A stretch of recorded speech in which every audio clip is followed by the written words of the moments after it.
Hey guys, Fusebox, and we're gonna go over Bommal Dreadhorn. This guy is insane. He's getting people stuck on level 50 of normal Doom Tower everywhere. It's because I think they made him a little bit too tough. I like having a hard champion, a hard beast to fight in Doom Tower.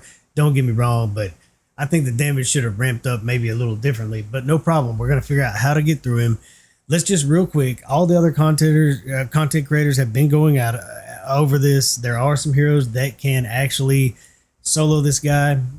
So in the Door faction, if you've got Samar Gem Cursed, he's actually able to solo most of the way through. I'm not sure about level 90 on hard, but I know he can get to it for sure.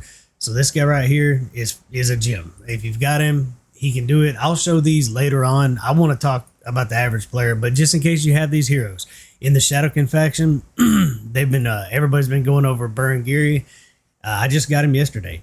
Didn't really like his kit too much, and now he can solo the Bommal Dreadhorn. So this guy, you build him super high HP. We'll go over his masters and stuff. I'll get to that guide later, but right now people are just wanting to continue progression, and they're not able to progress because this guy's tough. So let's just talk about how we're gonna get through him. So far, let's talk about what he does, and then I'll show you a team that I've built. I've beat him with many teams very similar to this one. None of these heroes are 100% necessary, though there are a couple that really make a difference. So let's get in here. Let's get to stage 50. You get here, and so here's how the Dreadhorn works. You put a debuff down, he puts a bomb down. You put a buff up, he takes it off of you, puts a bomb down. If you try to take his turn meter down, even with the Evil Eye Mastery, he's going to lay a bomb. He's just constantly going to wreck you. Then on top of that, he can place an HP burn. And when that HP burn is on you, any bombs on you make that HP burn even stronger. It can literally just one-shot you as soon as the HP burn goes off. And he can stun you. So I do think Doom Priest is kind of an MVP here. She'll keep that HP burn off of you and heal every time she gets a turn. But you don't want her to buff up. So that's why I built this team and turned her A2 off. Because I don't want to increase my attack. I want no buffs on except for the few random ones that might land. Vrask is a superstar here. All he does is hit, crit, heal. Rinse and repeat. That's it. He doesn't lay buffs, debuffs. He just continuously is healing your team and trying to get damage with War Master procs, just like Doom Priest. So I even brought in Abyssal. Abyssal, I turned off his A3, so he won't increase my attack or my defense. And all he's going to do is hit with an A1 that does have a small 15% chance of landing a block debuffs, which might cost me a bomb, but it's a really small chance. Other than that, he has a heal. And that's all he's going to do is hit, heal. That's it. It's like a really clean team. Now, Volgoth is a superstar here. Volgoth, when he gets attacked, can land a leech, which does not count as placing a debuff. So you can get a leech up and keep your team alive if you have Volgoth. And you'll notice I'm even at 550 on Vrask. I mean, the gear on Volgoth is not even all at level 12. Abyssal is not even that amazing. So, and Doom Priest is built, they're all around 200 speed or as close as I can get to it.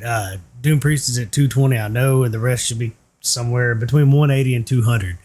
I'm bringing in one attack champion, and then when it comes to auras, he's just the best, most useful aura here. I'm going to increase everybody's attack. But he's a clean damage dealer. Find a strong, clean damage dealer that can do good damage without laying debuffs and without laying buffs. And that's basically the simple idea that I had. I have brought in Brogni. If you have him and this works, he will put up, he'll increase your attack and he'll put up a block debuffs. And those will be stripped off and bombs will come down. But they can't strip his shield off. So it will protect you through some of that damage. So he is useful here. Ninja is useful here. You can freeze those bombs. Just make sure you have the accuracy. The only thing you can do to the dread bombs that he sets as adds is actually freeze them. That's really all you can do, or try to survive. So this is pretty, without bringing a freeze champion, bringing somebody who can freeze all of the dread bombs is a good idea. But the way this is set up, the reason I built this team is so that he won't do his A3 and she won't do her A2. Just keeping it really simple. So we'll kind of watch it go through. But remember, don't decrease any turn meter on this boss. Not even the mastery of Evil Eye. One thing worth noting is stage 50 is where people are realizing this is one tough boss. Well, stage 50 comes with a lot of decreasing your max HP, which can cause you some issues as well. Manualing through this might be a little easier to control it, but this is just a stage 50 thing, and it's usually not a problem. This is usually just a full auto team. And as you get higher and further on, you're gonna want to, like, I'm not gonna want to level 50 Vrask. I'm gonna want to level him up my gear on my Volgoth. So here we go. Let's see how the fight goes. We're on the boss. We might lose Abyssal because, man, he almost half his max HP is locked out. So that's just the way the cookie crumbled. But I threw him in, built this team just to use a little bit less than Brogni. I know a lot of people don't have Brogni. So if we lose him, we're going to be okay. But see, there's that stun. That's a great reason to bring Doom Priest if you have her. She's going to be able to cleanse those stuns off, keep us moving. The only person doing any real damage is my Septimus, and he's capped at 10% when he does his big hit. So, you know, he can only do so much, but his A1 actually does really well too. And it's a pretty comfortable fight. Things can go south. There is some RNG on this boss. Those right there, those HP burns, you really want to be able to cleanse those. Now, if you don't have Doom Priest, you know, find somebody who can bring that cleanse. You know, there's plenty of people who can cleanse. Just be careful, like Reliquary Tender or the Grunch Killjoy.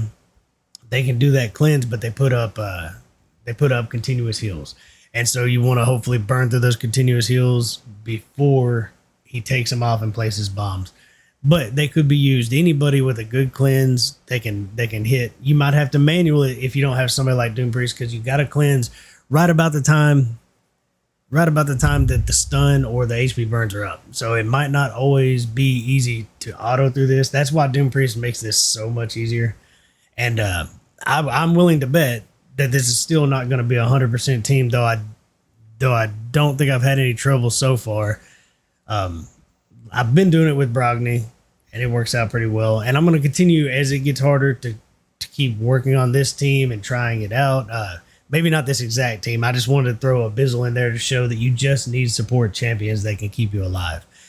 So there's better options for sure.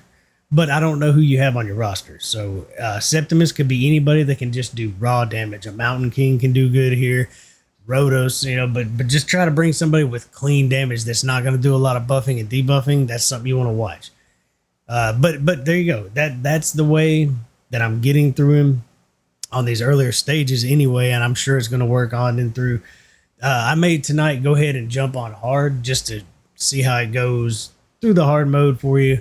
But I know a lot of people, this is where they're struggling. On normal Doom Tower, they're just like, wow, this guy is hitting them in the face and it hurts, right?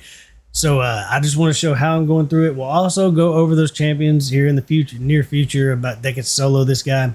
If you have them, that will make your life easier. But it's unfortunate that most people feel like they need a special hero to solo this guy. So far, this is working for me, and I don't want your progression to stop. I wanted to show how I'm getting through it so your progression can continue through at least normal Doom Tower. The reason I always start on normal is because the epics are amazing, the secret rooms are easier to do, and I don't have enough time in the month to usually play every day and beat both sides, and I definitely focus on normal first, then I go into hard and climb it as far as I have time. So anyways, let me know what you think. Is this guy too tough? I like having a tough boss to fight, but I think he should be tough at the end of hard Doom Tower, not at the beginning of the game. So there's a lot of players that just are not nearly as far as you or I, or, you know, there's a lot of average players out there that are going to struggle on this. What are your thoughts on him? What have you been trying that's working? Because it may help somebody else out.